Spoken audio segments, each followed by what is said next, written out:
What's up YouTube, and welcome to the end of my 4-week carnivore diet.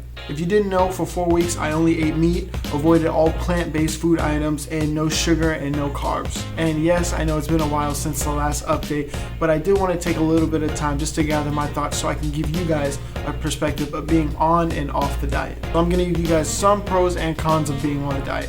The first pro, and probably the pro that everybody's looking for, is weight loss. I lost just under 15 pounds.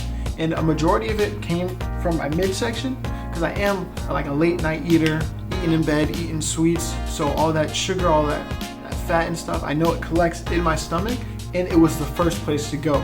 I barely worked out, maybe once, maybe twice a week, and I came pretty close to flattening out my stomach. So I know if I hit the gym hard, I would have had some nice results. And my body just felt better overall. I'll get into that later. Before being on the diet, I would play basketball for 2, 3, maybe 4 hours, come home sore, wake up the next day and still be sore. But after being on the diet, playing for 3 to 4 hours, as soon as I got home, nothing. Woke up the next day, nothing. It was just general soreness that my body just didn't have anymore. My favorite pro was probably how creative I had to get with the food, and thus, my dehydrator was born. Let me show y'all a little something real quick. You see that? Hey, make sure you get all up in there. You see? Ooh, look at that. Look at that. Come on now. Ooh. Yeah. But that was my most favorite thing that came out of this diet. The last pro that made me the happiest was being on the diet was cheaper than buying normal groceries. I would spend $30 to $50 and pretty much be good for the week and a little bit of the next week. I recently spent over $100 on groceries, and you know what you do after you put all the groceries up. You feel accomplished and you're like, you know, let me go get a burger real quick. I don't need to do anything with the groceries. All right, let's get into some cons. The first con would probably have to be the amount of cooking. I mean, I'm cooking 2 to 3 times a day. I'm waking up like, I forgot the chicken. Oh, I gotta make some chicken. Defrost the chicken. It was just a chicken. If you like or don't mind cooking, it probably won't be a big deal for you.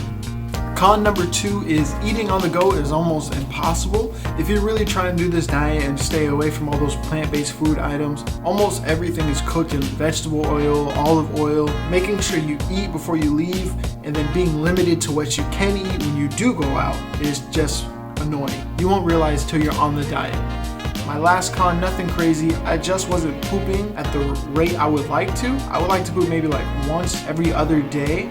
So what I would do, I would just double up on the daily fiber, and then it'd be. So those are my pros and cons of being on the diet. And to tell you the truth, after not being on the diet, I don't really miss the diet, but my body does. I felt really clean and just better overall while on the diet. And it's not like I feel bad now. I just noticed I did feel better while I was on the diet.